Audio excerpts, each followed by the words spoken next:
Malika Bilal, once again, co-host of Al Jazeera's show, The Stream, the social media stream, and can tell us what's happening out there in what I think they call a blogosphere, don't they?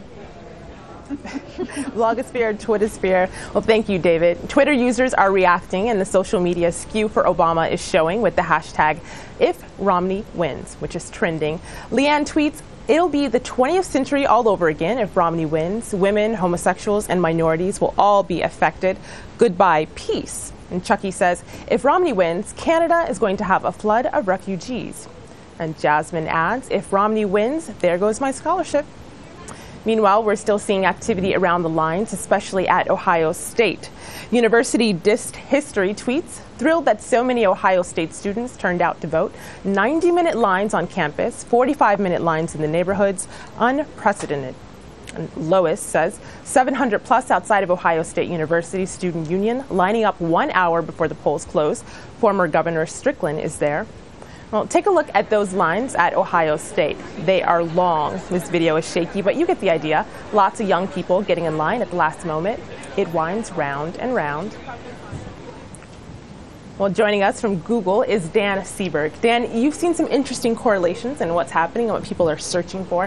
What do these searches tell us, especially around Ohio? Yeah, well, certainly people are interested to know things about where their polling place is, the hours. You know, we launched our voter information tool, which has been getting a lot of traffic, more than 20 million lookups for people finding that information. But in particular in Ohio, I've got a graphic here that we've created on our elections page.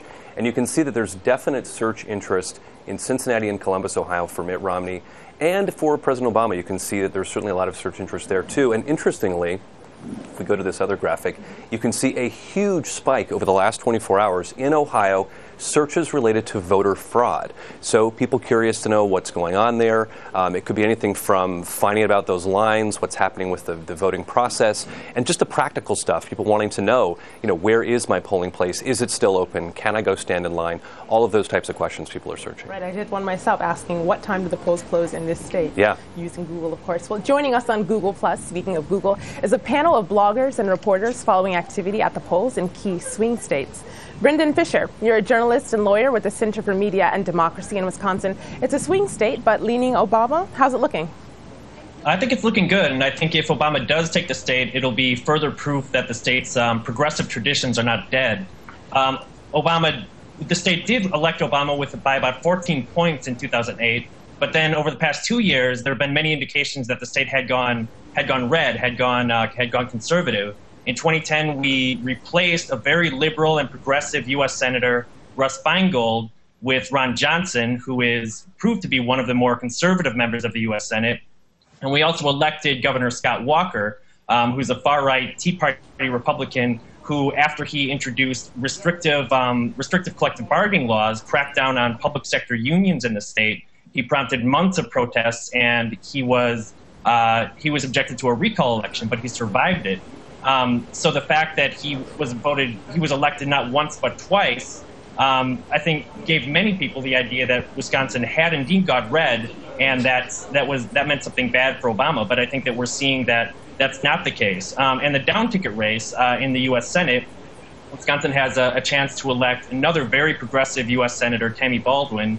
And if she is elected, she would be the first openly gay member of the U.S. Senate. And of course, Al Jazeera has just called Wisconsin for President Obama. Now, John Tomasic, you write for the Colorado Independent website. You're in a state that was neck and neck. What's the sense there?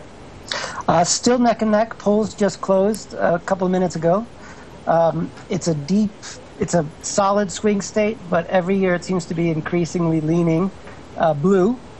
The demographics are slowly changing. More immigrants, more women have a larger role, minority voters.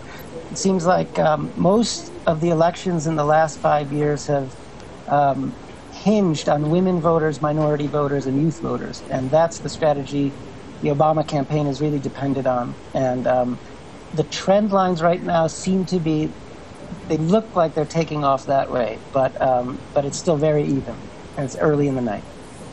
Well, Dorothy Parvez from our very own Al Jazeera awesome web team. You're in Ohio, the prize tonight. What have you seen?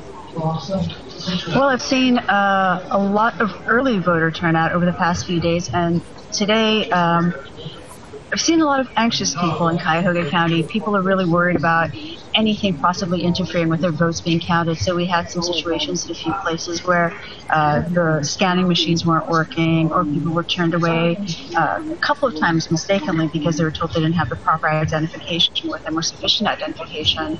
And they did some sort of redistricting, which made a big change for some people. So in other words, where they'd been voting for years, suddenly it was no longer their local precinct. It wasn't their local polling station, and they had to find out where they had to vote. They had no idea. So perhaps they were using that Google application for that. But yeah, mostly a lot of very anxious people worried that their votes wouldn't count.